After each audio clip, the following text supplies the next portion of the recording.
Muy buenas tardes con toda la comunidad jurídica en otra edición más de Debate Nacional. En esta oportunidad tenemos el privilegio de contar con el doctor Luis Fernando Iberico Castañeda.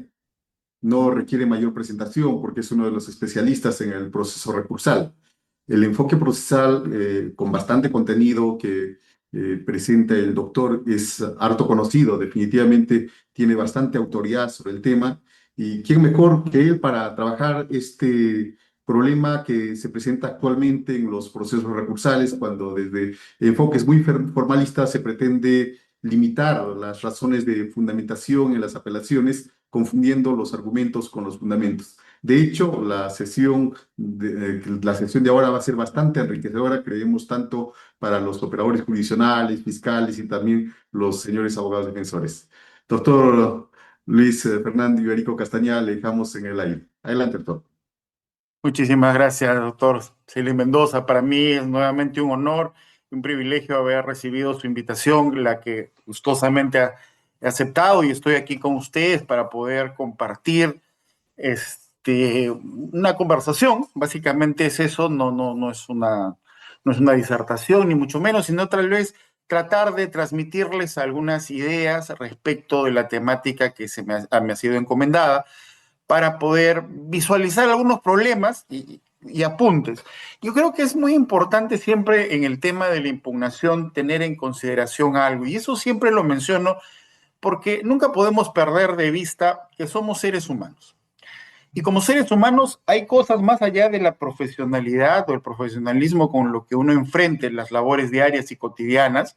Siempre hay algo que nos va a generar molestias o nos va a generar empatías, simpatías, y somos seres humanos. Evidentemente el profesionalismo nos hará buscar siempre la objetividad, que es lo ideal, pero no podemos negar la otra posibilidad. Y justamente la impugnación es una de las instituciones procesales que está muy vinculado al tema interno, al tema sensorial del ser humano. ¿Y por qué? Porque desde la naturaleza misma de que los seres humanos no estamos condicionados a aceptar con la cabeza gacha una decisión que sea contraria a lo que nosotros buscamos. Sobre todo si esta decisión viene de un tercero, ¿cierto? Y eso es parte de la naturaleza, de la razón de ser de la impugnación, por ejemplo, ¿no? Pero también tenemos que ver otros aspectos humanos, y es el aspecto desde la perspectiva del juez. La institución de la impugnación, si ustedes, como ustedes sin duda alguna manejan a la perfección, es una institución en la cual su efectividad, su maniobrabilidad, su ejercicio no depende del juez, no depende del órgano jurisdiccional, depende de la parte, ¿no? Para eso es que es uno de los principios que vamos a revisar el día de hoy, que es el principio dispositivo para aterrizar en el tema de la congruencia. Denota y manda que quien decide que una decisión jurisdiccional pueda ser objeto de revisión por un órgano superior es la parte. Otrora, sin duda alguna, con la normatividad anterior al Código Procesal Civil, no el Código Procesal Penal es mucho más joven, pero a la otrora normatividad existente desde la perspectiva adjetiva al Código Procesal Civil, estamos hablando ya del ordenamiento del Código de Procedimientos Civiles, existían, que duda cabe, los denominados medios impugnatorios o recursos de oficio, ¿no? Que no dependían de la parte, sino que estaban condicionadas a determinadas situaciones. Incluso en el ámbito penal existía que a veces se llamaba consulta, la consulta no es un medio impugnatorio, pero otra nomenclatura era el recurso de nulidad de oficio, cuando la decisión jurisdiccional, por ejemplo, agraviaba o era perjudicial para el Estado, y la Fiscalía, el Ministerio Público y la Procuraduría no habían interpuesto un medio impugnatorio. En consecuencia, el juez estaba obligado normativamente a elevarlo, entre comillas, en consulta, pero no era una consulta porque no necesitaba ratificación, sino en estricto sentido era un medio impugnatorio de oficio. Esas situaciones, por ejemplo, acabaron, y acabaron con el Código Procesal Civil. El Código Procesal Civil eliminó este tipo de impugnación de oficio y enrumbó a lo que era lo correcto, que la impugnación es el reino de la parte, de la voluntad de la parte. Y eso genera, entre otras cosas, cierta, vamos, no estoy generalizando, podría ocurrir en algunos casos, pero cierta animadversión natural, yo diría natural, del órgano judicial frente a la impugnación. ¿Por qué? Porque pónganse ustedes a pensar que la parte lo que va a hacer, y eso lo vamos a ver en unos minutos, lo que va a hacer es cuestionar una decisión que le ha generado un perjuicio, un agravio. Y va a cuestionar y va a dar una serie de argumentaciones distintas a fundamentaciones, como muy bien ha precisado el doctor Félix Mendoza, y vamos a incidir sobre ello. Pero en muchos de los casos va a implicar y va a tener un contenido probablemente hasta ciertamente agresivo respecto al cuestionamiento a la decisión del juez. Y acá viene un problema para el juez, porque este juez, frente a ese contexto de afirmaciones efectuadas de la validez de su decisión, no se va a poder defender, porque esa decisión va a ser pues, objeto de revisión por el órgano jerárquico superior, instancia en la cual la parte impugnante sí tiene una participación, que duda cabe, porque es el motor que ha generado esa revisión. Pero el juez no va a poder ir a defender su decisión. Entonces se encuentra a merced, finalmente, de lo que ha dicho la parte. Esto, entonces, entre otras circunstancias, pues genera muchas veces cierta aversión a la impugnación, y entonces hay un momento, fíjense que lo que estoy hablando es simplemente de temas de sentido común, no normativos todavía, pero pónganse ustedes a pensar en esa circunstancia. ¿Y eso a qué conlleva? Y esa es una constatación empírica. Ha llevado a que muchos jueces sientan que el último momento que tienen de poder controlar este cuestionamiento a su decisión es en el momento de la primera calificación de admisibilidad del recurso, con un agregado adicional que nuestro modelo procesal penal, razones habrá tenido, no incorpora requisitos de procedencia de los recursos, salvo en el tema de la casación. Pero en la apelación solamente incorpora requisitos de admisibilidad con efectos de improcedencia, porque si no cumples con esos requisitos, no es que las puedas subsanar, como es lo normal que acontece con la admisibilidad, sino que simplemente genera una situación de improcedencia. Entonces, esto lleva a muchos magistrados a ser muy rigurosos y a veces ampulosos, y a veces se extralimitan en el contenido del cumplimiento de esos requisitos de admisibilidad de cara justamente a negar su incorporación o a la aceptación a su cumplimiento, y por lo tanto a rechazar el medio impugnatorio, dejando a la parte impugnante, obviamente, a merced ya de lo que acontezca a través de la interposición de un recurso de queja. En este caso, obviamente, ya es una queja directa, no como estaba regulada en el Código de Procedimientos Penales, ¿no? Entonces, esto es una constatación. Y eso es justamente el meollo en el cual del tema que queremos en este momento presentar, algunos elementos que nos permita discutir algunos puntos, y que lo ha presentado con bastante claridad el doctor Méndez. Dicho esto, permítase plantear una presentación. Primero, discúlpeme, no soy, a todo lo que ha ocurrido y acontecido, todavía no soy muy apto, digamos, de alguna manera, en estos avatares. No sé si se puede visualizar la presentación. ¿Me pueden confirmar, por favor?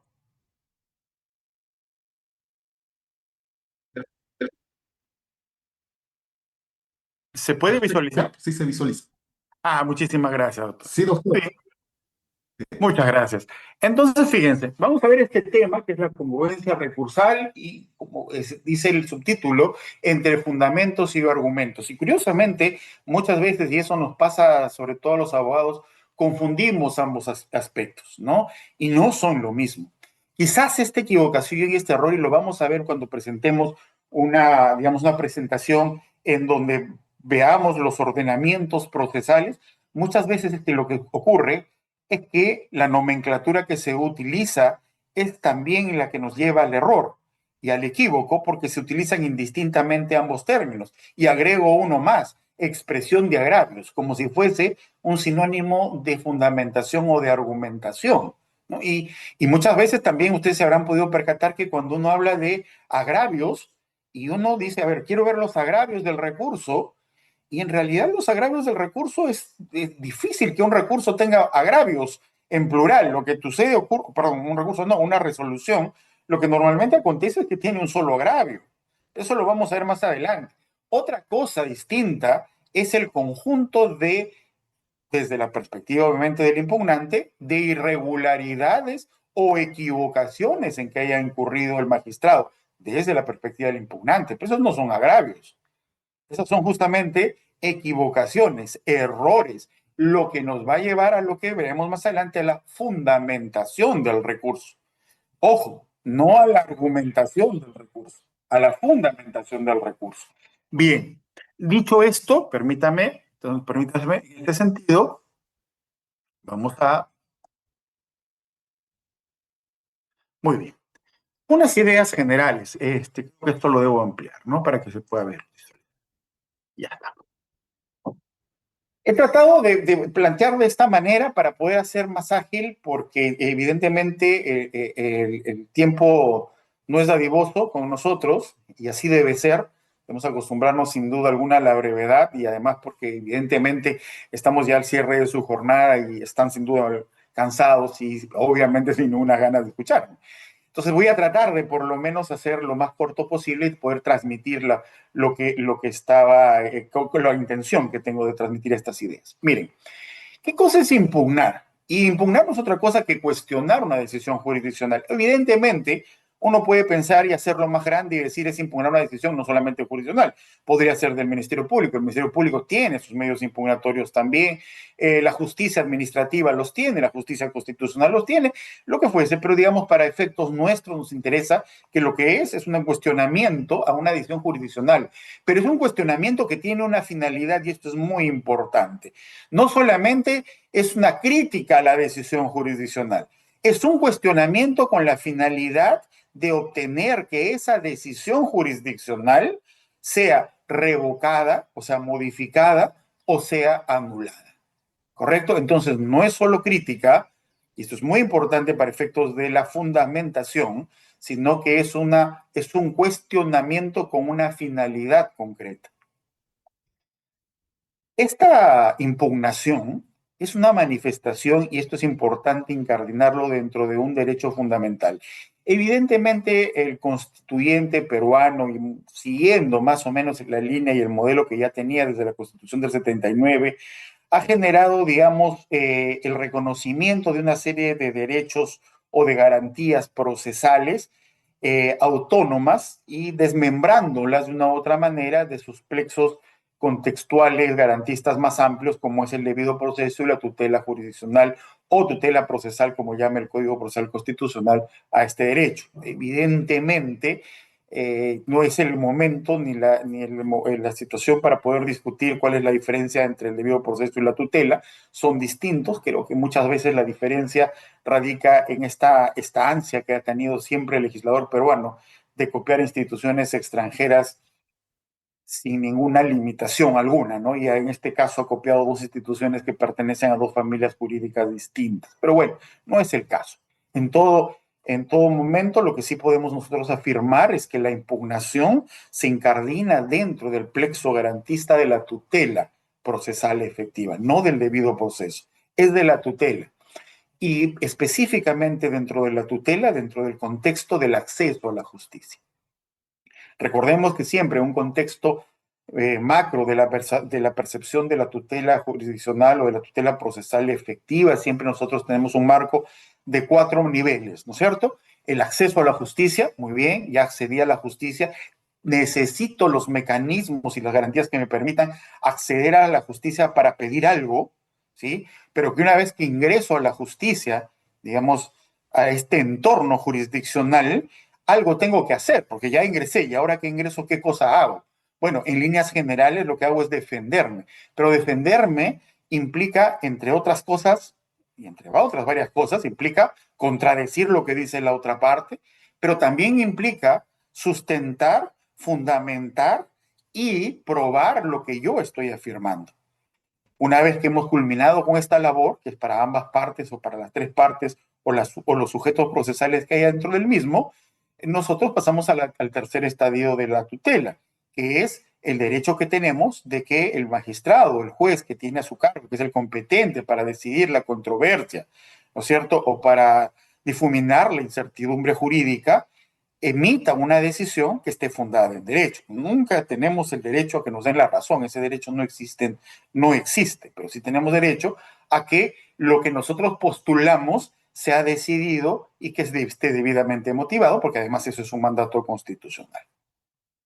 Ya el cuarto elemento es el elemento que le brinda justamente la característica esencial de este derecho, la efectividad, ¿no es cierto? No me basta con que la decisión sea a mi favor, si es que así fue, sino que adicionalmente esta se ejecute, es decir, que se tenga una efectividad real en el mundo concreto.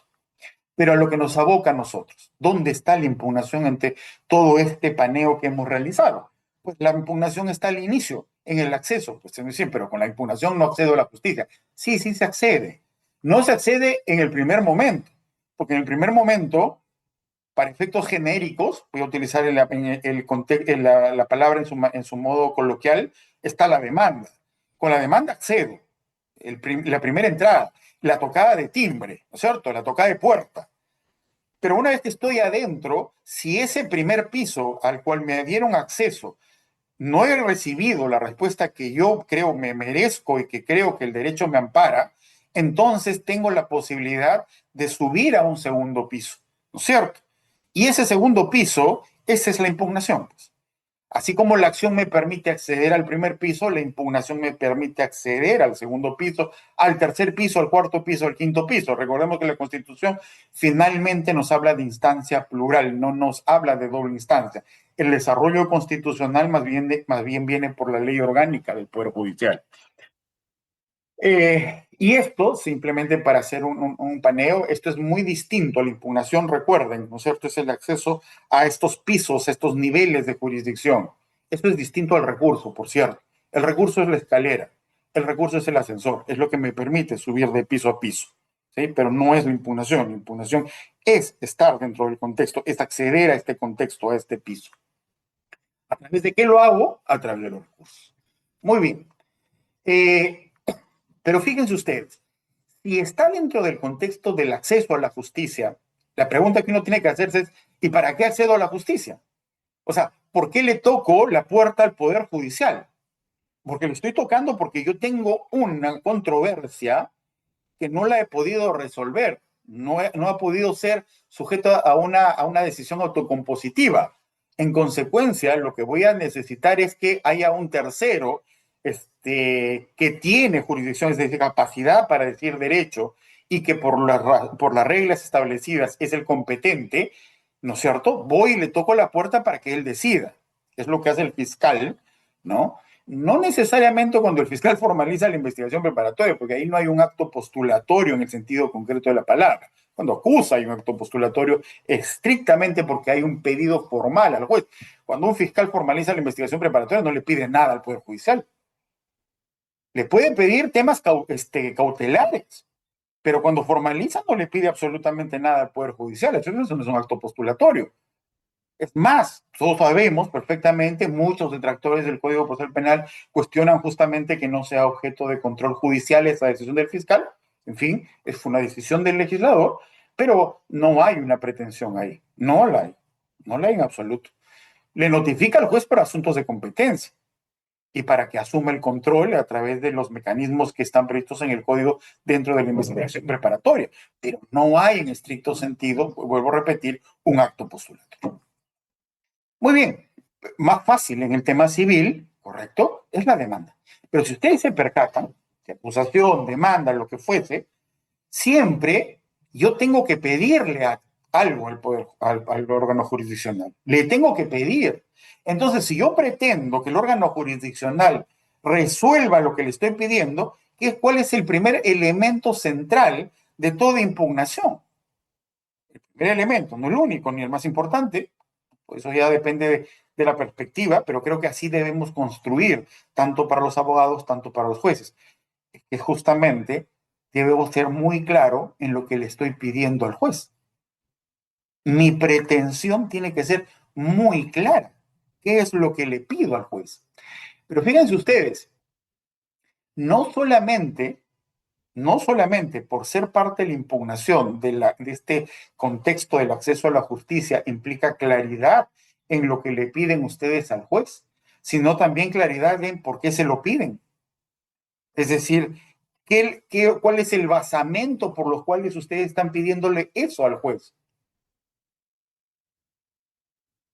Esa es una de las razones por las cuales ustedes, por ejemplo, cuando ven el artículo 405 del Código Procesal Penal, uno de los requisitos de admisibilidad es justamente la exigencia de una claridad pretensional, que hay una pretensión clara y concreta. ¿Por qué? Porque eso le va a permitir al juez saber qué es lo que ustedes quieren. Todo acto de impugnación es un requerimiento.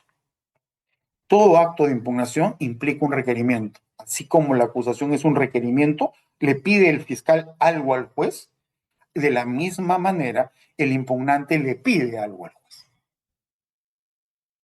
Y dentro de esta línea de ideas, si ya sabemos que tengo que ser muy claro en lo que le estoy pidiendo al juez, le estoy pidiendo que anule una decisión, le estoy pidiendo al juez que revoque, que cambie, que modifique la decisión asumida por el juez de primera instancia, también es muy importante porque la siguiente pregunta, imagínense ustedes, yo siempre el proceso lo veo desde una manera coloquial, en una conversación de personas. Si yo le estoy pidiendo y no estoy entre pares, porque el juez no es mi par, el juez es la autoridad, es la que va a decidir. Si yo le estoy pidiendo al juez y le digo, por favor anule, por favor modifique, por favor cambie esta decisión, ¿qué es lo primero que me va a decir esta persona con la cual yo estoy conversando? Lo que me va a decir, ¿y por qué? Fíjense, esa pregunta es clave. ¿Por qué? ¿Por qué tendría que modificarlo? ¿Por qué tendría que anularlo? Y ahí justamente, fíjense ustedes, ¿qué es lo que ustedes le contestarían? Y esa es la forma, desde mi perspectiva, una de las mejores formas de redactar un recurso, haciéndose estas preguntas. Y obviamente ustedes no en ese momento no se les va a ocurrir, y no se les ocurra, por favor, comenzar a pensar en todas las fuentes del derecho que ustedes pueden utilizar para poner y enriquecer su escrito. Serán necesarios para otras cosas, pero no para contestar esta pregunta. Para contestar esta pregunta, ustedes tienen que decir, ¿por qué tengo que anular esta decisión? Bueno, señor magistrado, usted tiene que anular esta decisión, o lo que es lo mismo, esta decisión es nula por esto. Es decir, le tengo que explicar al juez dónde están los errores o dónde están los vicios del juez. Lo vamos a ver en un segundo. Pero fundamentar, y me voy adelantando, no es argumentar. Argumentar es tratar de convencer algo. Acá no estoy tratando de convencer, acá lo que estoy es explicando. Miren esta primera parte de la impugnación, explicar con claridad qué quiero y explicar con claridad por qué lo quiero. Es decir, ¿por qué quiero que se anule? Porque el juez ha incurrido en estos vicios. ¿Por qué quiero que se modifique? Porque el juez ha incurrido en estos errores. Y fíjense que hasta ese momento no todavía estoy argumentando. Solamente estoy haciendo una constatación desde mi perspectiva, obviamente. No es que así sea, porque si así sea, ya el juez resolverá a mi favor de inmediato. No es el caso. Pero es una plasmación de algo objetivo desde mi perspectiva. Quiero esto y lo quiero porque el juez se equivocó. Y se ha equivocado en esto. Eso es creo que es el primer acercamiento que debemos hacer. Y fíjense que esto, ojalá ustedes tengan la misma sensación, le va a permitir a ustedes un mejor manejo del cumplimiento de los requisitos, y a los magistrados un mejor manejo de la verificación del cumplimiento de los requisitos, bueno, en nuestro caso solamente de admisibilidad, ¿no? Salvo que estemos en un tema de impugnación, perdón, de casación. Entonces, nos hacemos la siguiente pregunta. Ya sabemos qué es la impugnación, ya sabemos esta necesidad de ser claros en qué queremos del juez, requerimiento, y por qué lo queremos, son las dos primeras preguntas, pero la siguiente pregunta que uno tiene que hacerse es, ¿y por qué se puede impugnar? O sea, ya, he gatillado este mecanismo, pero ¿por qué existe este mecanismo? ¿No? Y la respuesta, no vamos a ahondar en el tema, reitero, temas de horario.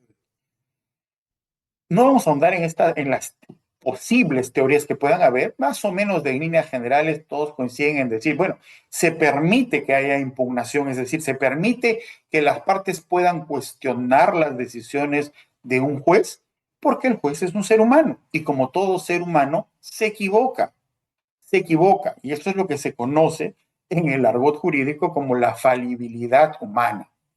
Y eso tiene como contraste un contexto absolutamente psicológico. Por naturaleza, los seres humanos no estamos hechos para aceptar, ¿no es cierto?, sin chistar, una decisión errónea que nos afecta.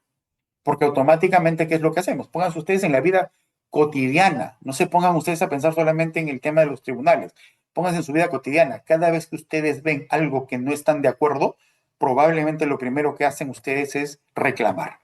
Es exactamente la misma la impugnación. Ese movimiento, esa estructura psicológica del ser humano es tan consustancial al ser humano como la capacidad que tienen los jueces, como todos nosotros, de equivocarnos.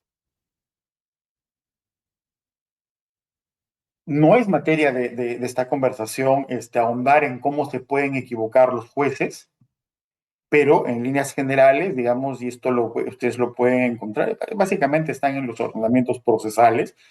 Unos lo desarrollan mejor que los otros, pero están en líneas generales, ¿ya? Y esto es muy importante porque nos va a permitir ser muy claros en qué cosa queremos del órgano de revisión. Los jueces normalmente se equivocan, o es decir, desvían una decisión. Al hablar de desviación, es decir, es una decisión que no es correcta, pues se ha desviado, obviamente, desde la perspectiva hasta este momento del impugnante. Y la primera posición que nosotros verificamos es que hay una desviación en la forma. Y cuando hay una desviación de la forma, ahí nosotros vamos a hablar de vicios, ¿sí? Acá lo que estamos hablando es que hay problemas en la forma, cómo se construyó, ¿no es cierto? Cómo se construyó la decisión judicial. Entonces, en el procedimiento que se ha seguido para la construcción de su decisión, pero no es la única forma de equivocarse. Y esto está íntimamente vinculado a las nulidades. Los vicios están íntimamente vinculados a las nulidades, ¿no? Son problemas de construcción. Pero no solamente eso, sino que también la otra forma de equivocarse es justamente incurriendo en errores, no en vicios. Los vicios hacia el tema procesal, los errores hacia el tema sustantivo. Y acá ya no son problemas de cómo construir la decisión. La decisión puede estar perfectamente construida, estructuralmente perfecta. El problema está en que la decisión que contiene esa resolución es injusta, no es arreglada de derecho desde la perspectiva sustantiva. Entonces ahí estamos en temas de errores, errores que afectan el tema o el sustrato sustantivo de la decisión.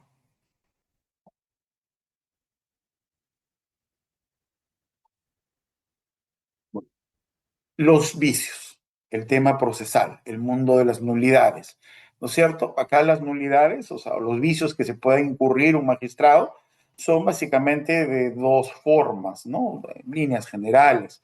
Defectos de forma es el ritualismo de los códigos, ¿no? Miren, a veces el ritualismo uno lo puede cuestionar mucho, pero en líneas generales las formas procedimentales están pensadas justamente para salvaguardar derechos fundamentales. Y eso es muy importante.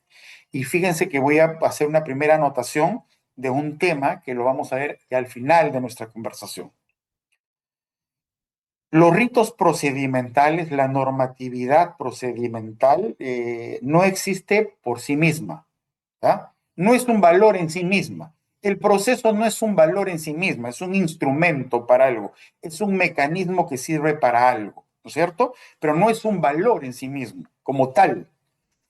De la misma manera, incluso los derechos procedimentales macros, como el debido proceso o la tutela, tampoco son un fin en sí mismo, ¿sí?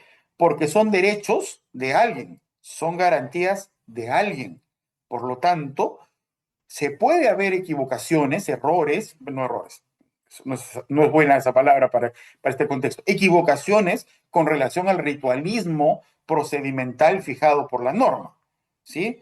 Eh, pero siempre ahí vamos a tener en cuenta, y por eso es que los códigos, ya desde el Código Procesal Civil está establecido, estos ritualismos en líneas generales no generan una lesividad mayor.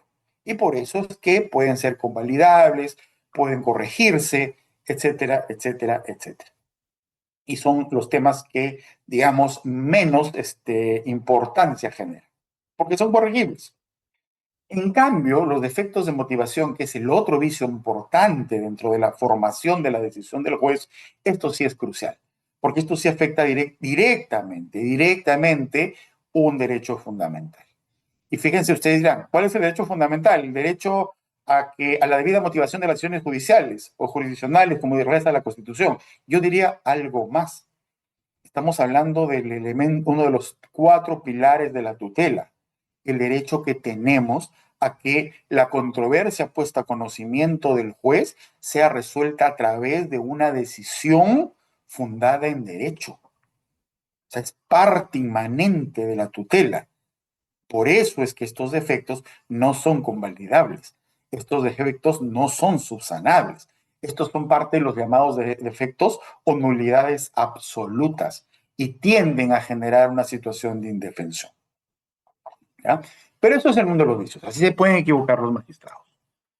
La otra forma de cómo se equivocan los magistrados ya no, ya no está dentro de la perspectiva procesal, está dentro de la perspectiva sustantiva, es cometiendo errores, ¿no? Y estas son ya terminologías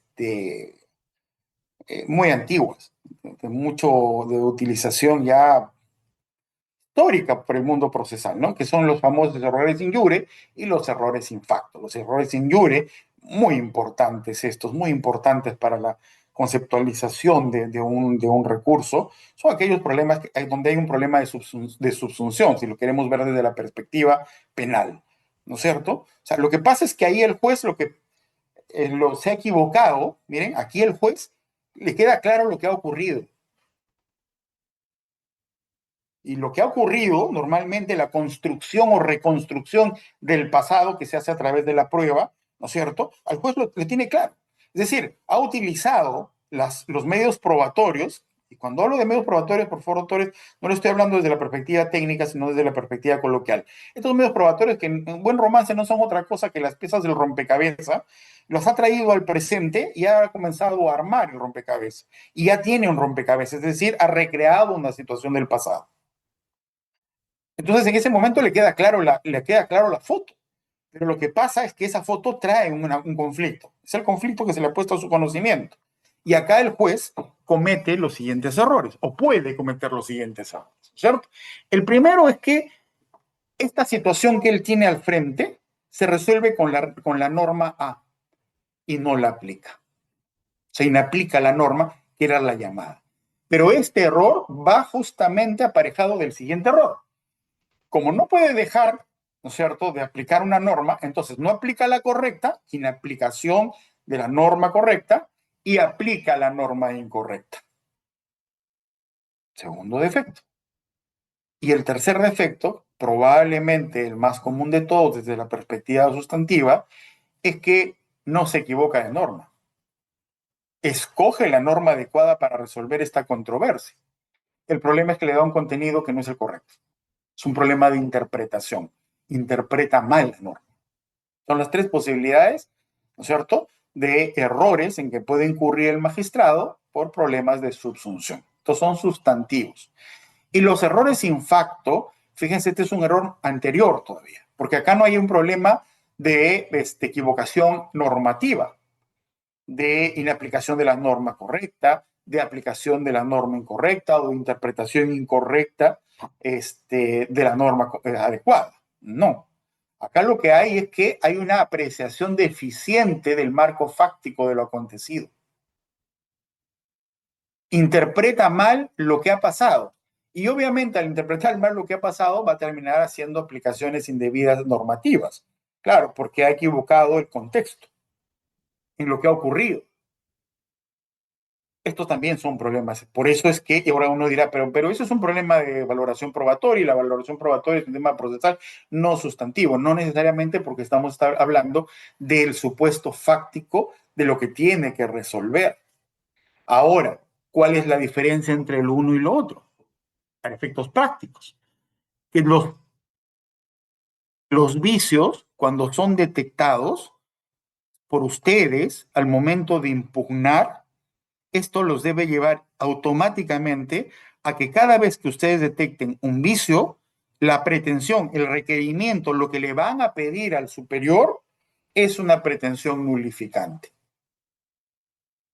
Le van a pedir al superior que anule la decisión por la verificación de un vicio y que el acuo, el juez, o dependiendo de ya la trascendencia del vicio, otro juez, el llamado por ley, vuelvan a pronunciarse. En cambio, si ustedes lo que han verificado es que están frente a errores sustantivos, porque son errores injure, problemas de subsunción, o errores in facto, problemas de apreciación de lo que ha pasado, entonces ustedes no le van a pedir al órgano superior que anule, no hay nada que anular. Lo que tiene que hacer correctamente el órgano superior es hacer una adecuada valoración de la prueba, si es un error de apreciación, o lo contrario, aplicar la norma correcta o darle la interpretación correcta de la norma que sí era la correcta, pero que estaba mal interpretada.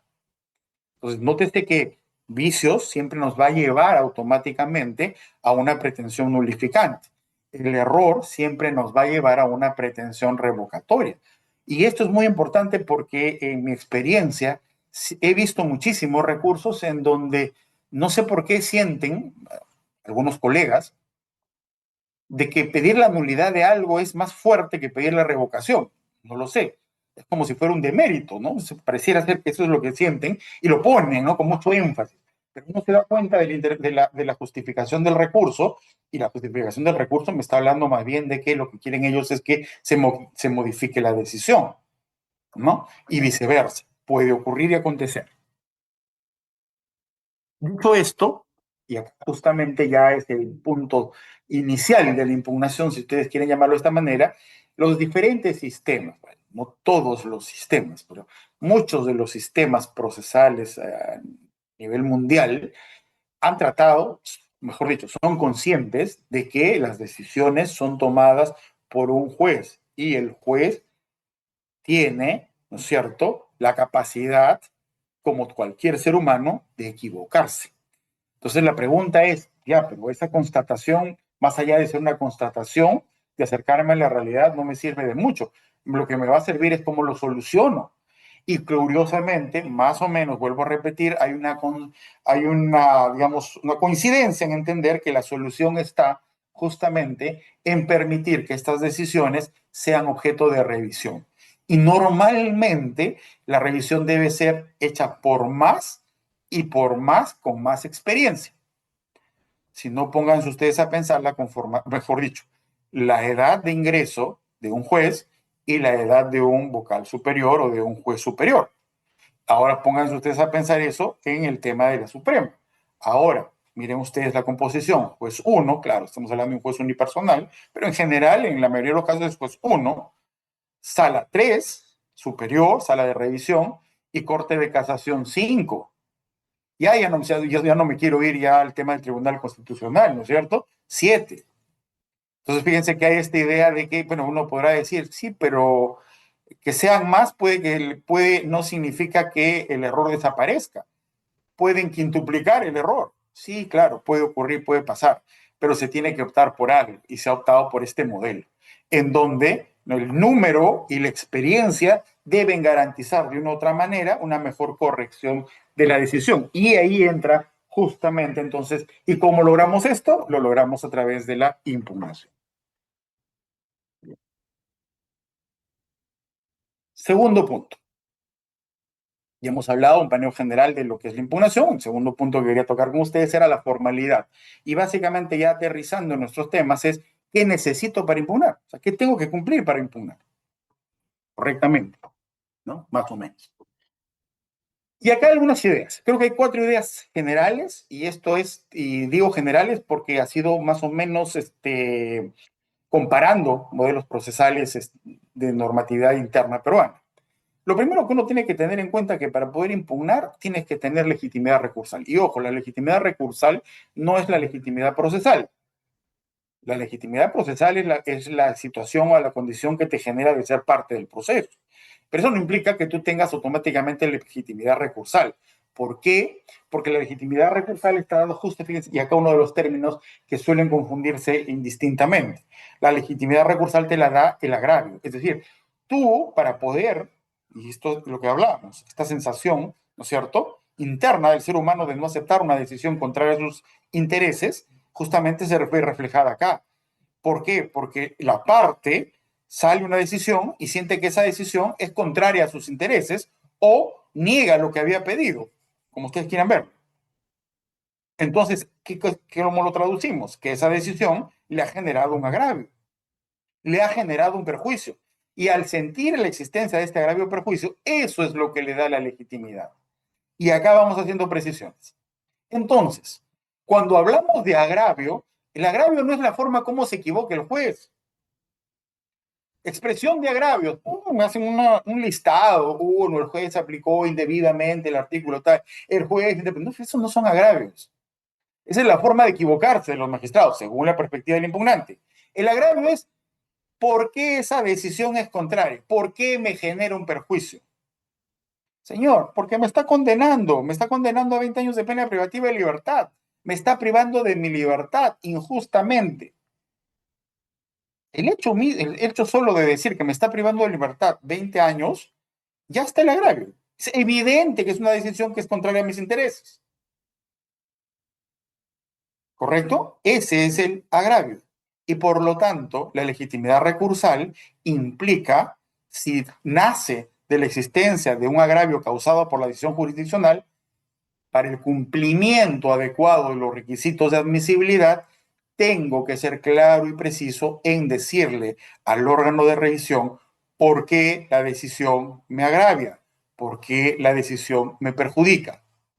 Segundo elemento, todo recurso siempre tiene que tener de manera inmanente y ser una manifestación de una voluntad impugnativa. Debe quedar claramente establecido que lo que ustedes están queriendo es que esa decisión se anule o se revoque, que esa decisión que les ha causado un agravio sea objeto de revisión, pero no de mera revisión y de solo revisión, sino que esa revisión se traduzca en una decisión del órgano jerárquicamente superior de anularla o de revocarla.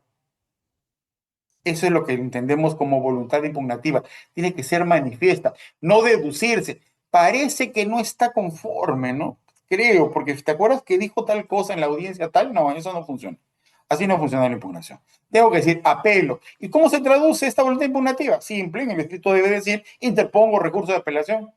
Así de fácil, así de fácil. Pero tiene que estar presente, tiene que estar presente.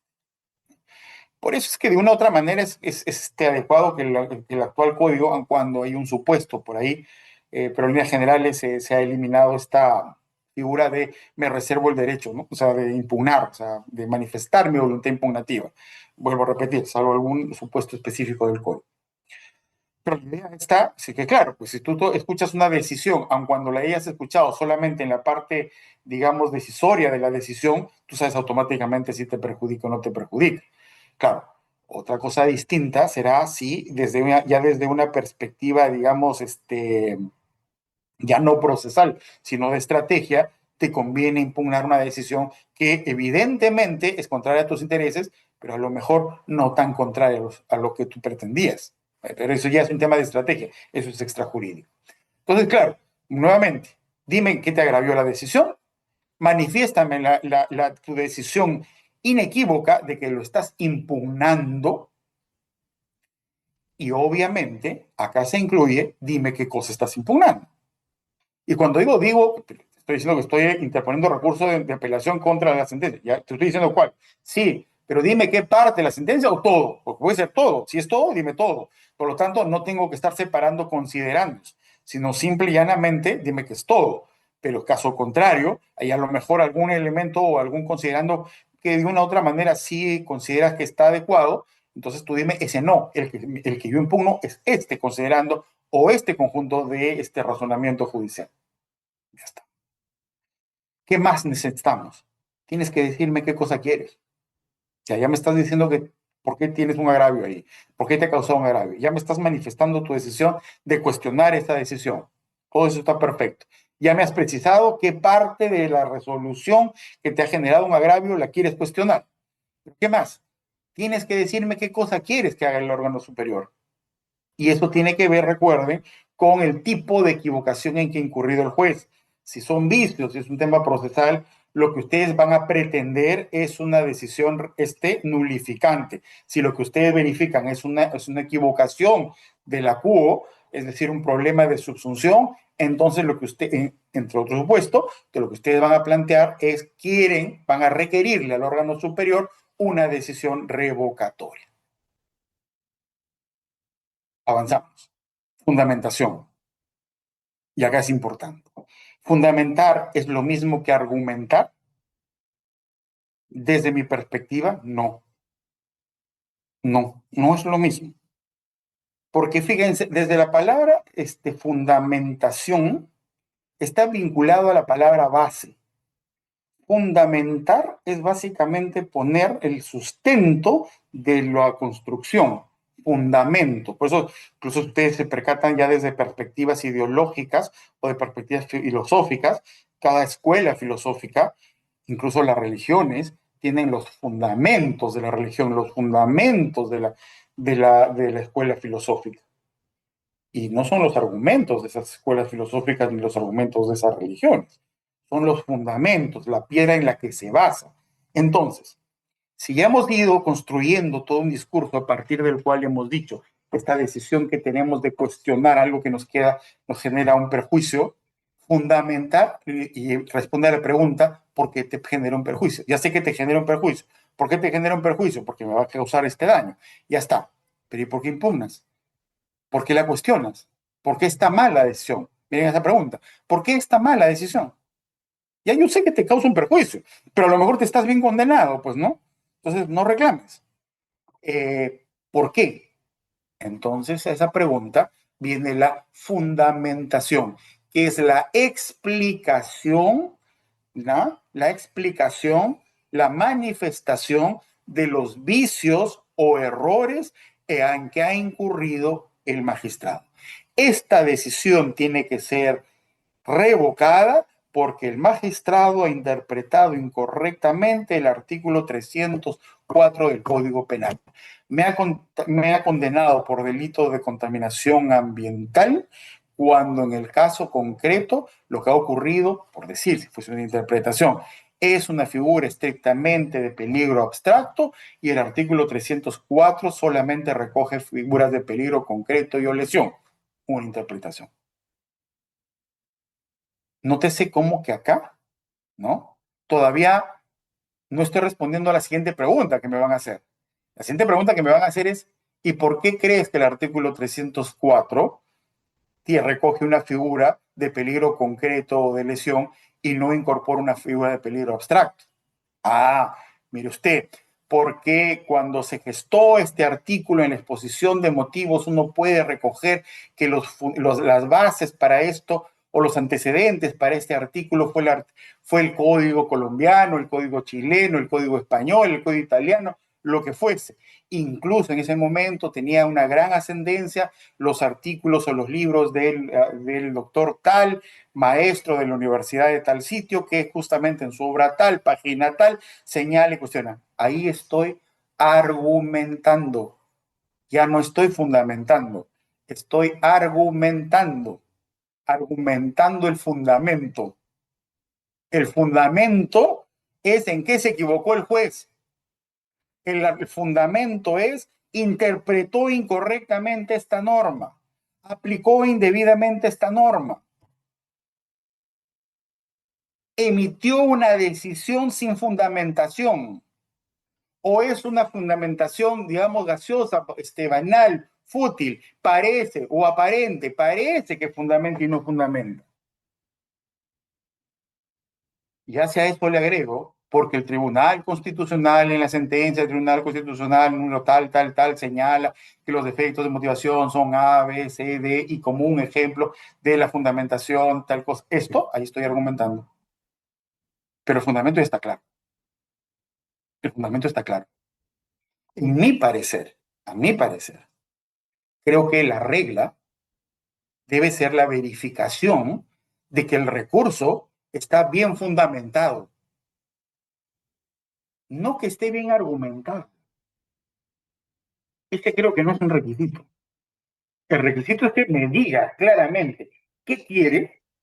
Primero que me manifieste, que me digas que has sufrido un agravio, ¿correcto? Que me digas que estás impugnando, que me digas qué es lo que quieres que haga el superior jerárquico y que me expliques y fundamentes dónde está el error cometido por el juez. Ahora, si ese fundamento, ese error interpretativo desde tu perspectiva, quieres persuadir al superior de que tienes razón, porque la correcta interpretación del artículo 304 es que es de peligro concreto y de lesión y no de peligro abstracto, si quieres persuadir de tu posición, ahí lo que vas a hacer es argumentar. Pero mi concepto, ese no es un requisito de admisibilidad del recurso. Yo, como calificador del recurso, de la admisibilidad del recurso, tengo que verificar que esté la fundamentación. Es decir, que me digas en qué se equivocó el juez. Eso tienes que decir. Y miren, vamos a ver todavía, esto lo vamos a poner todavía a la esfera, al bracero del Código Procesal Constitucional, que eso ya eso es una locura. Pero creo que en líneas generales esto es lo que hay que tener en consideración. Muchas veces he visto recursos que son rechazados porque los jueces discrepan de la argumentación del impugnante. Pero eso es entrar ya a resolver el recurso. Eso es entrar a decirle, es como decir en un juicio, el juez le diga, tu prueba no me convence. Pero eso no es un requisito de admisibilidad. Requisito de admisibilidad es verificar, a ver, tú dices que el juez se equivocó. Miren, ¿qué sí puede hacer un juez? Tú me dices, el recurso está fundamentado, porque tú me has dicho que el juez ha interpretado incorrectamente la norma tal. Perfecto. Eso es un fundamento, porque esta es una explicación del error. Pero, ¿qué puede hacer el juez? El juez de calificación, ¿eh? Estamos hablando del juez de calificación ante el cual se interpone el recurso. Dice, sí, pero aquí hay un problema. Yo no soy mesa de parte simplemente porque tú ya lo pusiste en tu escrito, está. Pero ¿qué pasa? Tú me dices que ha interpretado incorrectamente esta norma, pero ya leí la sentencia y esa norma no la ha aplicado. El juez no ha resuelto la controversia con esa norma. Acá no estoy discutiendo si tienes o no tienes razón. Lo que pasa es que tú has dicho que el fundamento de tu recurso es que el juez ha interpretado erróneamente esta norma, pero veo que en la resolución no se ha aplicado esa norma. Si la norma no se ha aplicada, ¿cómo va a ser interpretada? Nótese ahí, ya estamos en una calificación verdadera y correcta del fundamento del recurso. Iluso es tratar de rechazar un recurso, habiendo pasado ya el tamiz de la verificación de la fundamentación, y decirle, te lo rechazo porque tú dices que la tendencia del Tribunal Constitucional respecto a la, no sé, pues, a la conceptualización del riesgo permitido dentro de los delitos ambientales, tal cosa, cuando a criterio de la más versada jurisprudencia actual de la Corte Suprema es todo lo contrario. No, por eso no lo puede rechazar un recurso. Porque ahí lo que estás haciendo es discrepar de la argumentación, pero la argumentación es un requisito de admisibilidad. La fundamentación es el requisito de admisibilidad. Ustedes se percatan, por ejemplo, en el tema del artículo 405 del Código Procesal Penal, perdón, en donde están las formalidades del recurso, ahí están todo lo que nosotros hemos visto, de una u otra manera, y lo podemos más o menos interpretar. Dice, para la admisión del recurso, y ojo, que el incumplimiento, la verificación del incumplimiento de cualquiera de estos requisitos de admisibilidad ya saben que tiene efectos de improcedencia, porque no son subsanables. Que sea presentado por quien resulte agraviado, lo que decíamos, ¿no? Esa es la legitimidad recursal, que te haya causado agravio la decisión. Luego, B, que sea interpuesto por escrito. Bueno, ya esa es la formalidad, ¿no? En el plazo de ley, eso son formas. También puede ser interpuesto en forma oral, eso son formas. Que se precise las partes o puntos de la decisión. Tienes que decirme primero qué cosa estás impugnando, manifestarme qué quieres impugnar, manifestarme qué es lo que estás impugnando y de lo que tú estás impugnando, qué parte específicamente es lo que tú cuestionas. Y miren lo que dice. y se expresen los fundamentos. Se expresen los fundamentos. No dice los sustentos, no dicen los argumentos, dice los fundamentos, con indicación precisa de los fundamentos, nuevamente repite la palabra fundamentos, de hecho y de derecho. Es decir, está refiriéndose a vicios o errores. Y luego termina diciendo, el recurso deberá concluir con formulando una pretensión concreta. Es decir, lo que nosotros señalábamos, tiene que quedar bien claro qué cosa quieres. Y ahí sí tiene que haber, y eso es también una posibilidad de calificación del recurso a nivel de admisibilidad, que el juez, y es válido que lo haga porque está ahí autorizado para hacerlo, que hay que ser bien claro en decir, oye, ¿me queda claro qué es lo que tú quieres? ¿Me queda claro cuáles son tus fundamentos? Es decir, me has especificado en qué se ha equivocado el juez, pero tienes un problema que genera que justamente no haya una pretensión concreta, porque tú lo que me estás diciendo es que el juez ha incurrido en defectos de motivación, que la decisión judicial no está debidamente motivada. Si no está debidamente motivada, eso significa que tú no la entiendes, porque no está motivada, ¿no es cierto? No la comprendes, está en su totalidad, porque no ha cumplido con fundamentarla adecuadamente. Pero tú me estás pidiendo acá que se revoque la decisión. El órgano superior cambia el sentido de la decisión. Pero ¿cómo va a cambiar el sentido de la decisión si tú no la entiendes? Menos lo va a entender el superior. Entonces acá hay un defecto que hay que corregir antes. Pero fíjense que ahí hay una incongruencia. Hay una incongruencia entre lo que fundamentas con lo que estás pidiendo. Y eso sí es una posibilidad muy abierta de inadmisibilidad del recurso. Por eso es que es muy importante tener bien claro cómo se equivocan los jueces y cómo esa equivocación de los jueces se traduce en una pretensión recursal.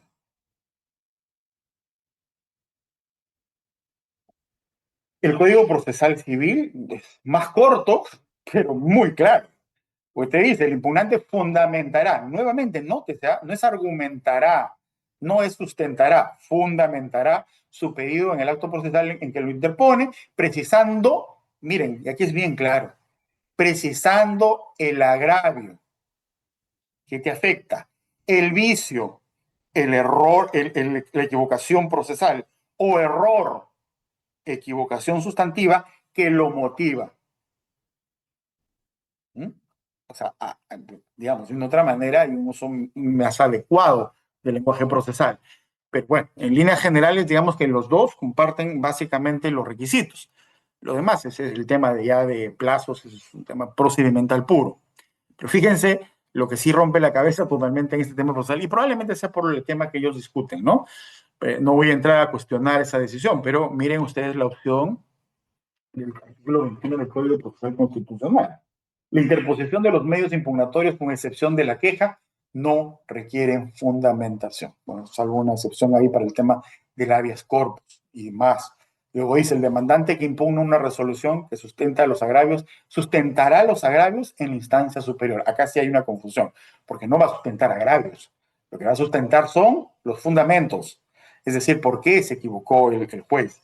Pero bueno, eso es para que vean que muchas veces estos errores de nomenclatura son gestados justamente por la propia normatividad. Pero vamos a la parte inicial, que es lo que me interesa. Miren que en materia de constitucional no se requiere fundamentación. ¿Qué es lo único que se requiere para un tema constitucional? Lo único que se requiere es, en estricto sentido, primero, tener legitimidad recursal, es decir, que te está agraviando la decisión impugnada. Y lo segundo, que es lo más importante para el recurso constitucional, es que expreses tu intención, tu voluntad impugnativa, tu voluntad de que que estás cuestionando una decisión judicial. Eso es todo. ¿Por qué? Porque ya te guardarás para el órgano de revisión la fundamentación. Incluso puede haber supuestos en los cuales ustedes si han tenido la oportunidad de litigar en constitucional, que en el amparo la sala de revisión no está obligada a llamar a audiencia, puede resolver en el despacho. Y uno dirá, y bueno, ¿y entonces cómo sabe cuáles son los agravios? Eh, Esto no está en la norma. Entendidos sugieren y entienden de que por la materia que es constitucional, que es la vulneración de derechos fundamentales, se debe entender que lo que tiene que hacer el órgano de revisión es revisarlo del todo, ¿no? Pero bueno, en fin, felizmente no es nuestro caso. Felizmente no es nuestro caso. Como resumen, corolar, les prometo que ya estamos terminando. Como glosario, para hacer una especie de resumen y tener algunas ideas más claras de lo que hemos ido conversando, de lo que estamos proponiendo, ¿no? No, esto no es una verdad, no es que yo tenga la razón y que eso es así, es una propuesta, ¿no? Para que ustedes lo evalúen, ¿no? Con mejor criterio, sin duda alguna, que el mío. Legitimidad recursal, la decisión que se impugna debe haber generado un agravio directo al impugnante. ¿Qué te genera legitimidad? Que haya sufrido el agravio directo, ¿no? Tú no vas a impugnar porque eres el paladín de la justicia y porque a la contraparte o a la otra parte procesal le están haciendo una injusticia, entonces tú no puedes permitir que haya un ser humano que sufra una injusticia y tú impugnas. No, ahí no hay legitimidad. Eso es inadmisible. Inadmisible. El agravio tiene que ser directo. Voluntad impugnativa, la decisión de cuestionarlo decidido. Hay casos en los que, fíjense ustedes acá, incluso el tema de la voluntad impugnativa, los que han tenido la oportunidad de lidiar con las casaciones, no solamente con las casaciones, también con los recursos de agravio constitucional, también se da este tema de la voluntad impugnativa. Hay supuestos en los cuales muchas veces el impugnante manifiesta su voluntad de cuestionar, pero se equivoca de vía, no cuestiona o no hace valer su derecho por la vía adecuada, por el recurso correcto, puede ser, o lo que es lo mismo. Y esto pasa frecuentemente en las casaciones, te equivocas de causal. Ustedes saben que las causales para interponer recurso de casación son causales tasadas. O te equivocaste de causal, no era esa, no era una casación constitucional, era una casación procesal, por llamar de alguna manera. Entonces, la voluntad impugnativa es un principio, pero digamos, es una regla a través de la cual el órgano de revisión, en una especie de favorecer al impugnante, puede reconducir la vía por la vía correcta, pues es que en el fondo tú querías esto. Tú en el fondo o sea, yo ya sé cuál es el agravio, por ejemplo, en materia constitucional, que es la suplencia de queja deficiente, le llaman ellos, ese mecanismo, ¿no? Cuando, por ejemplo, alguien plantea un tema de amparo, cuando la vía correcta era el habeas corpus, y llegas hasta el Tribunal Constitucional, entonces el Tribunal Constitucional dice, oye, sí, pues tú instancias de mérito lo has rechazado porque se ha equivocado de vía, pero es claro lo que él estaba pidiendo, es claro cuál era la vulneración a su derecho fundamental, y era claro que eso se tramitaba por el habeas corpus. Entonces, no puedo dejar desamparado a una persona que se le ha vulnerado un derecho fundamental y lo que hacen es reconducir el proceso por la vía adecuada. ¿Eh? Esto tiene que ver con la voluntad impugnativa porque interpretan que era lo que quería el impugnante. En materia procesal penal, esta institución ha sido muy utilizada en temas de casación, sobre todo al inicio de la casación, en donde, como era un recurso bastante técnico, de una u otra manera era necesario que los sujetos procesales se fueran adecuando al mismo. Y eso implicaba una serie de equívocos y errores que de una u otra manera la Corte Suprema o la Sala de Casatoria iba enmendando a través de la utilización de la voluntad impugnativa, diciendo, si bien es cierto que tú lo que tú querías era esto, pero planteaste esta causal y no es la causal correcta, pero entiendo que es lo que tú quieres impugnar y lo que tú quieres impugnar es trascendente, entonces simplemente lo reconduzco por la vía adecuada. Voluntad impugnativa. Corolario, que es lo importante, que manifiesten indubitablemente su intención de cuestionar la decisión.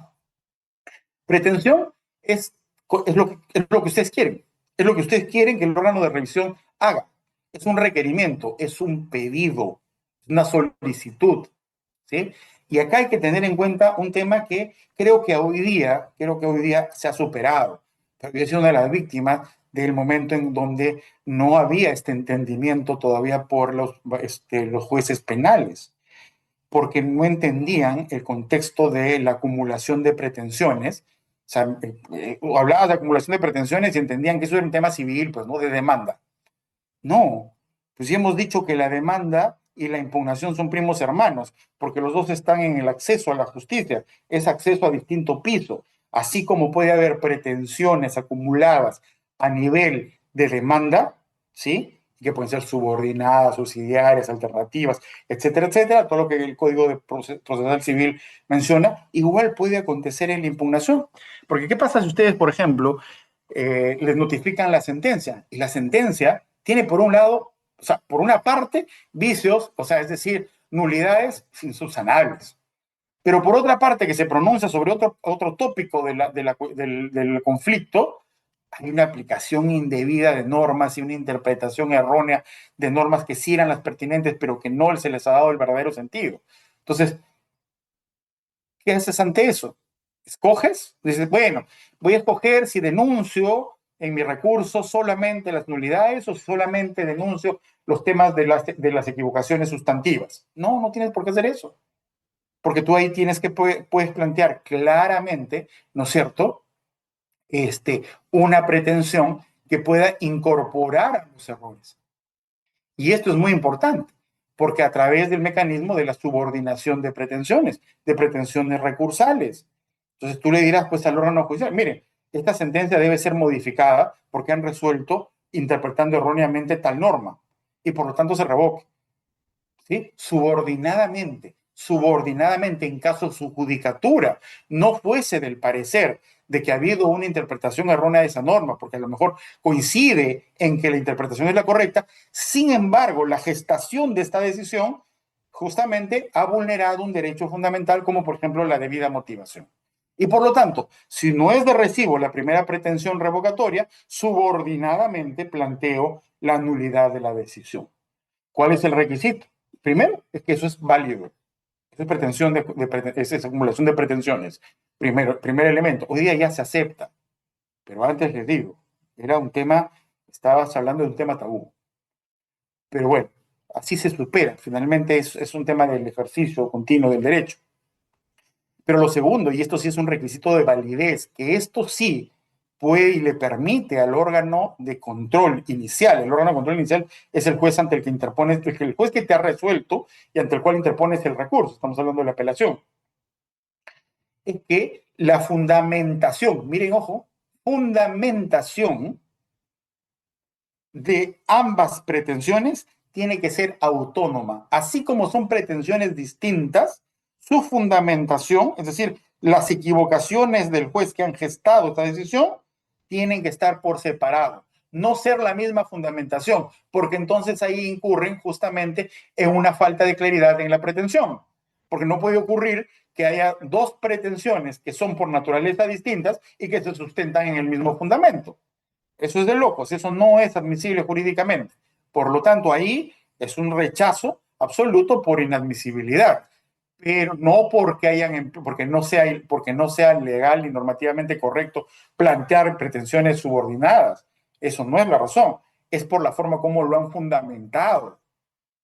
¿Correcto? Entonces, la regla es, ¿quieres plantear pretensiones recursales subordinadas? Entonces tiene que tener cada una de ellas fundamentación autónoma. ¿Sí? Esa línea nos lleva a lo que ya hemos estado diciendo y que es la propuesta que yo les manifiesto. Fundamentación para mí es explicarle al juez, ¿no es cierto?, en qué se ha equivocado el juez que ha resuelto. Eso es. No incluye la argumentación, ¿ah? La argumentación ya es la técnica de la persuasión, la técnica del convencimiento, dependiendo de la escuela que ustedes se adscriban, pero es toda la parafernalia que ustedes ponen a su disposición a través del manejo erudito de las fuentes del derecho, con la finalidad de demostrar que tienen razón. Ya está. Pero eso es otra cosa. Eso pertenece a otro mundo. Acá, básicamente, para nivel de admisibilidad, ojo, no estamos hablando del fondo todavía. A nivel de admisibilidad, lo que te pido es que me digas en qué se ha equivocado el juez. Y por eso les digo, la argumentación no es fundamentación, desde mi perspectiva. Bien. En este contexto, ustedes se van a chocar, o ya lo han hecho, en que muchas veces ocurre que hay como una especie de duda si el impugnante ha cumplido o no ha cumplido con los requisitos de admisibilidad. Por ejemplo, hay dudas si es que la pretensión que está planteando es clara o no. Hay duda en que si bien ha planteado pretensiones subordinadas, pero no nos queda bastante claro si era el mismo fundamento para ambas o tiene un tamiz el fundamento utilizado. Por ejemplo, no nos queda claro si lo interpuso dentro del plazo o no lo interpuso dentro del plazo, por ejemplo. ¿Sí? Entonces ahí se suele utilizar este famoso principio de favorabilidad o proacción. Es el mismo principio que se aplica para la acción. Ustedes se acordarán que en materia civil o procesal civil, el derecho de accionar está premunido de este principio de favorabilidad. Y como estamos hablando de instituciones ubicadas en el mismo nivel de tutela, también la impugnación juega con este principio de favorabilidad. Ahí les he puesto un par de decisiones jurisdiccionales que recogen este principio, pero por favor, acá sí es muy importante tener en consideración lo siguiente. Este principio de favorabilidad solamente funciona cuando hay duda en el cumplimiento del requisito, ¿eh? No cuando no hay cumplimiento del requisito y digamos el incumplimiento es leve. Se le pasó 1 minuto, se le pasó 2 minutos. Tenía que presentarlo hoy día y lo presentó al día siguiente, pero solamente se le pasaron 2 minutos, segundos para ser excesivos. Ahí no funciona el principio de favorabilidad, porque no hay nada que interpretar. O sea, no cumplió, punto. El principio de favorabilidad es cuando hay duda en el cumplimiento. Eso es distinto. Eso es distinto. ¿Sí? Entonces, no es para todo y no es para, llamémoslo de esta manera, no es para incumplimientos leves. No es que el principio de favorabilidad no te va a salvar del incumplimiento leve. No, solo es cuando hay duda en el cumplimiento. Pero si está claro el incumplimiento, aun cuando sea un incumplimiento chiquito, no hay proacción. Incumplió. Punto. Y con esto acabamos el principio dispositivo y aterrizamos para dar una respuesta, digamos, al título de esta conversación. Principio dispositivo, la congruencia registral. Está claro, como lo dijimos en un inicio, ¿no es cierto?, que luego ya de la derogación de todos estos mecanismos que permitían la existencia de medios impugnatorios de oficio, al día de hoy estamos frente a una institución que responde al principio dispositivo. La existencia de la posibilidad de que un órgano de revisión, ¿no es cierto?, pueda conocer una causa, depende de la parte. Podemos estar hablando de la controversia más importante del Estado, de la nación y de la historia, y la decisión del juez puede ser malísima, malísima, malísima, muy mala, llena de vicios, llena de errores. Pero si las partes están conformes, no hay poder en el mundo que el órgano superior la revise. Porque depende del principio dispositivo, depende de la voluntad de la parte. Eso es muy importante. Pero vamos haciendo el hincapié de que esta congruencia, este principio dispositivo, que se manifiesta a través de que el órgano de revisión solamente se puede pronunciar respecto a lo que yo impugné y solo respecto de lo que yo impugné, tiene una excepción. Y esa excepción está en todos los ordenamientos procesales, que es la capacidad nulificante. Es decir, un mecanismo a través del cual se le va a permitir al órgano de revisión apartarse del contenido de la impugnación y pronunciarse sobre temas que no han sido objeto de impugnación. Eso es una excepción, no es la regla. Cuidado, es una excepción. La regla es que el órgano de revisión se tiene que pronunciar sobre lo que ha sido impugnado y solamente sobre lo que ha sido impugnado. Fíjense acá, he tratado de resumir la posición, ya mezclando todo lo que hemos dicho con el tema de la congruencia. Es una situación que se caracteriza por la existencia de identidad de pronunciamiento importante. Es una situación de identidad de pronunciamiento, es decir, en la que el órgano revisor emite su posición respecto a cada uno de los fundamentos esbozados por el impugnante. Es decir, miren, otra vez, fundamento, recordemos, fundamento está vinculado, relacionado con los errores o vicios incurridos por el juez. Por eso dice, es decir, verifica si ha existido o no el error o vicio precisado en el medio impugnatorio. Para su verificación, no se requiere la constatación de una situación de identidad entre lo pretensionado y lo argumentado y lo resuelto. ¿A qué me refiero? Miren, yo interpongo el recurso. Por lo tanto, el órgano de revisión va a conocer la causa porque yo así lo decidí por mi voluntad de impugnar. Pero no implica que el órgano de revisión va a conocer cualquier cosa. No. solamente se va a pronunciar. Miren cómo le restringo. Tú tienes competencia. La competencia del órgano de revisión no nace de la ley. La competencia del órgano de revisión nace de la voluntad impugnativa. Pero no solamente que su competencia nace de mi decisión, sino que adicionalmente restringo su nivel de pronunciamiento solo a lo que yo le digo que se pronuncie. Y acá viene la precisión. Cuando yo digo que restringo su pronunciamiento solo a lo que yo le digo que se pronuncie, no el sentido en el que se pronuncie, sino a la temática de la que debe pronunciarse, es la temática de los fundamentos.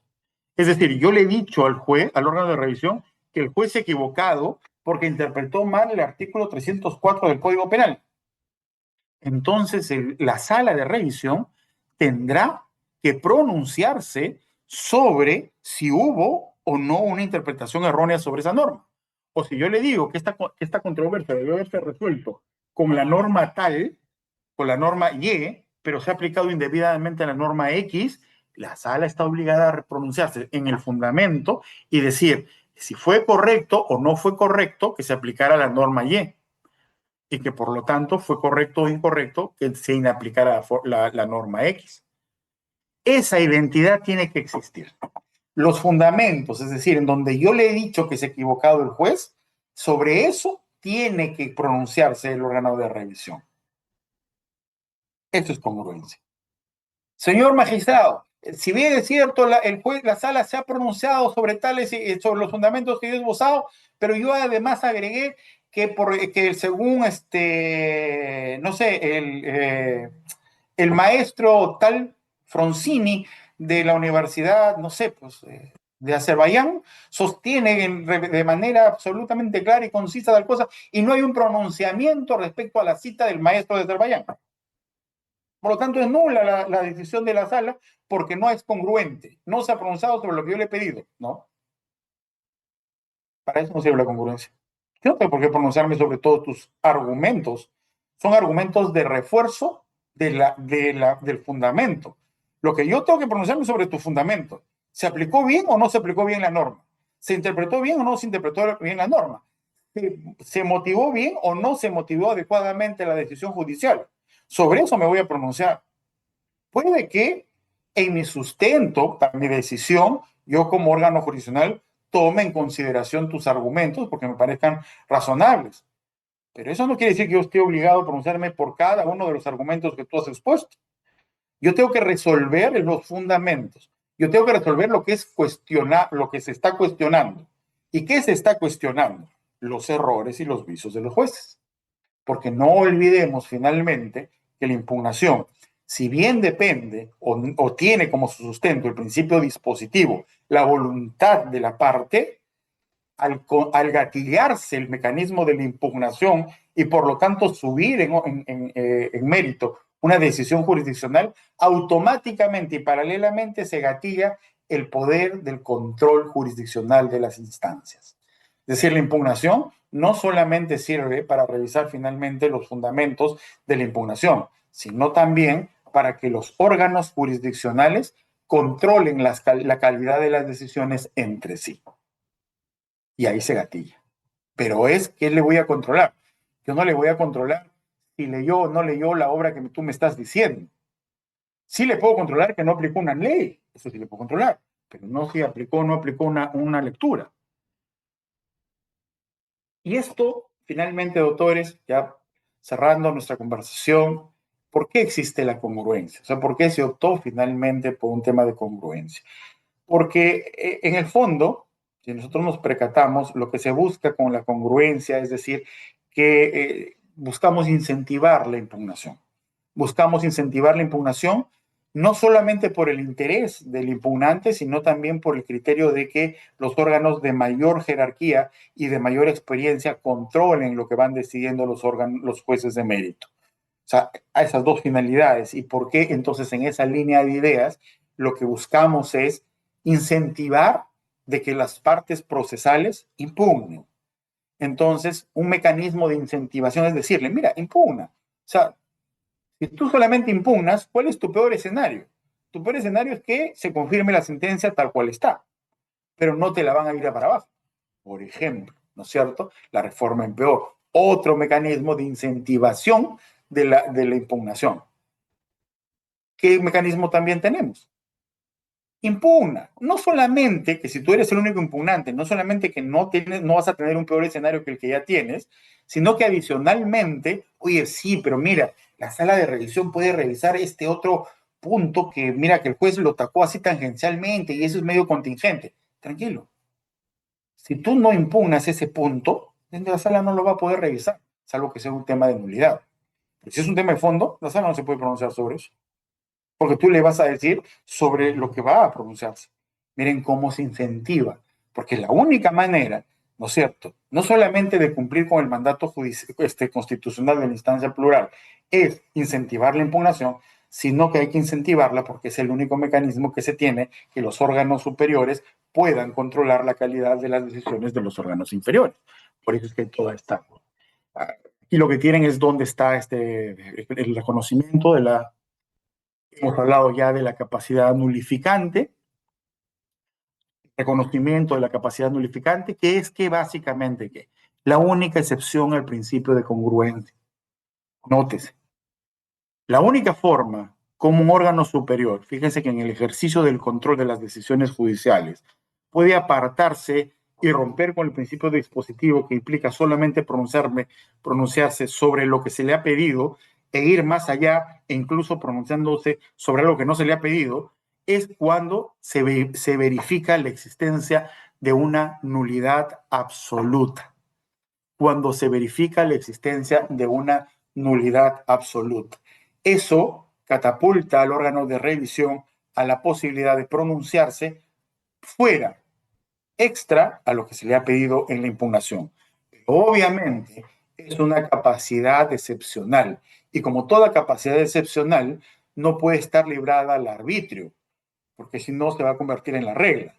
Y esa capacidad excepcional, de una u otra manera, ha sido trabajada tanto por la norma, pero sobre todo por el tema jurisprudencial. Y a estas alturas yo les podría decir que, regla general, ya lo sabemos todos, principio dispositivo, el órgano de revisión solamente se puede pronunciar respecto a la pretensión del impugnante y a los fundamentos de la misma. ¿Sí? La única forma de salirse de este marco impugnativo es cuando verifique la existencia de una nulidad absoluta. Y entonces, en esa línea de ideas, ¿cuáles son los límites de esta excepcional capacidad otorgada a los órganos de revisión? 3 limitaciones por lo menos yo visualizo. Uno es lo que acabamos de decir. Solamente va a ocurrir si es que verifica la existencia de una nulidad absoluta. O sea, básicamente que haya vulneración de derechos fundamentales. No es cualquier nulidad, no es la nulidad ritual, no es la nulidad, porque si estamos frente a nulidades que han podido ser susceptibles de subsanación, de convalidación, estas no pueden generar la aplicación de la capacidad nulificante. Esto no le autoriza al órgano de revisión a romper los límites del principio dispositivo. Tienen que ser absolutas.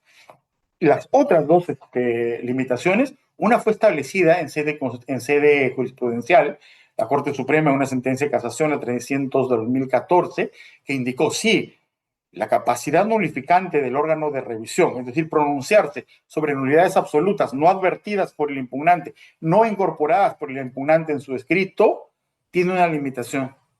Y es que no puede anular resoluciones que no fueron objeto de impugnación y que tienen la calidad de firme. Porque eso sería atentar contra la seguridad jurídica. Eso es una limitación construida jurisprudencialmente. Y la última, que creo que se tiene que trabajar sobre este tema, es muy importante, es que fíjense, pueden haber nulidades. Pueden haber supuestos en los cuales el órgano de revisión decida apartarse del principio dispositivo, o sea, apartarse de la congruencia. Pero siempre tiene que tener en cuenta una regla de oro de las nulidades, y es el principio de trascendencia. O sea, no hay nulidades por nulidades. Las nulidades solamente pueden ser declaradas si es que tienen efectos nocivos, perjudiciales sobre alguna de las partes.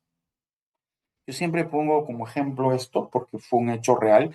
Voy a obviar digamos, las especificidades del caso, pero efectivamente era un proceso en el cual estaba en juicio y en el juicio era una ciudad un poco alejada, ¿no es cierto?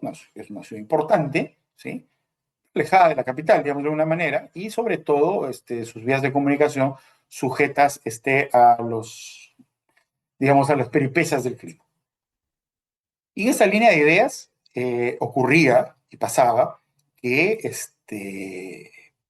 se había de una u otra manera quebrado el juicio.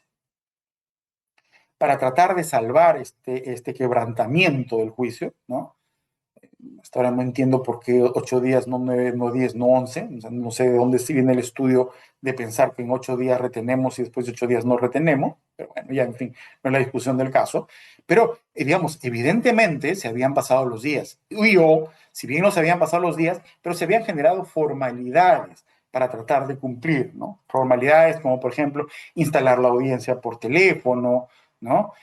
Cosas por el estilo, y no haber actividad probatoria en cada audiencia, por ejemplo, lo que fue advertido por el órgano de revisión, pese que eso no había sido en la materia de impugnación.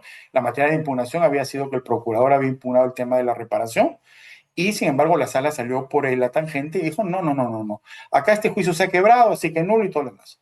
Y entonces, claro, dice, sí, pero estamos hablando de normas de quebrantamiento de juicio, normas que de una u otra manera tratan de justificar el tema, o perdón, de cautelar el tema de la inmediación judicial, y entonces son nulidades absolutas, ¿no? Poder tener esa interpretación.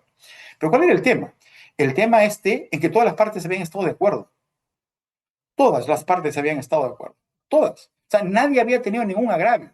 Entonces la sala lo que dijo es, no, se ha agraviado al debido proceso. Y acá funciona el principio de trascendencia. Los derechos no son derechos per se, son derechos de alguien.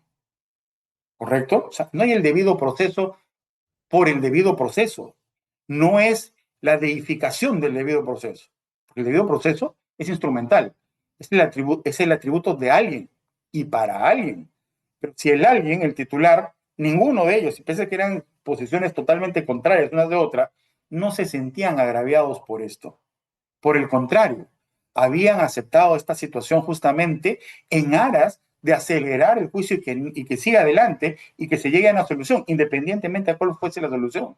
Pero se declara una nulidad, en mi concepto, rompiendo el principio de trascendencia, porque la nulidad objetivamente había existido, pero no era trascendente, no había agraviado, no había perjudicado a nadie, había perjudicado a la Constitución, al principio del debido proceso. Sí, pero el principio de debido proceso no es el principio de debido proceso de la Constitución, es el derecho de alguien material que no se sentía agraviado. Esos son en líneas generales, digamos, esta posibilidad de romper con el principio de la congruencia. No quiero quitarles más su tiempo, les agradezco nuevamente su atención, nuevamente un agradecimiento muy especial al doctor Celio Mendoza, que siempre tiene a bien invitarme a estos conversatorios y como siempre estoy a sus órdenes. Muchísimas gracias. Doctor Fernando Iberico, de veras, esta suerte de repaso y puntualización de esos aspectos críticos solamente puede desarrollarlo un maestro. El enfoque procesal aplicado al proceso recursal es extraordinario. Mire usted, y le digo esto desde la propia práctica, la confusión de los operadores jurisdiccionales y fiscales, por ejemplo, confundir, valga la redundancia, fundamentos con agravios es bastante recurrente. Y también fundamentos con argumentos. A veces en las direcciones de audiencia se aprecia como una de las partes objeta o se opone cuando la otra parte está argumentando en el sentido de que ese argumento no aparece en el escrito de impugnación. Y obviamente eso supone pues una errada contención de pues esta pretensión recursal, que como usted bien remarca, hay una petición y esa causa petendi viene a ser los fundamentos. Y pero me parece muy precisa y conceptualmente procesal hacer referencia a esa legitimidad recursal vinculada a los agravios. Entonces, esta exposición, doctor, definitivamente pues, nos sirve a todos. No estoy haciendo referencia solamente que tenemos una claridad conceptual, sino en este proceso recursal, aplicando las categorías procesales en la forma tan clara y pues, no sé, con una síntesis que, como le vuelvo a reiterar, es extraordinaria, realmente extraordinaria. Una síntesis como para recibir toda una clase de teoría general del proceso aplicado al proceso recursal. Extraordinario, doctor. Muchas gracias. Sinceramente muy agradecidos y saludos de los 5 presidentes de la Corte que estamos tras esta red. El presidente de la Corte Superior de Justicia de Tumbes, el presidente de la Corte Superior de Ayacucho, el presidente de la Corte Superior de Ancas, el presidente de la Corte Superior de Lima Norte y el presidente de la Corte Superior de Puno. A nombre de ellos, mis saludos, apreciado doctor. Y muchas gracias. Muchísimas gracias, doctor, nuevamente a usted. Muchísimas gracias por sus palabras. Bien, señores, entonces cerramos la sección de la fecha y hasta la próxima semana. Muchas gracias. Buenas tardes.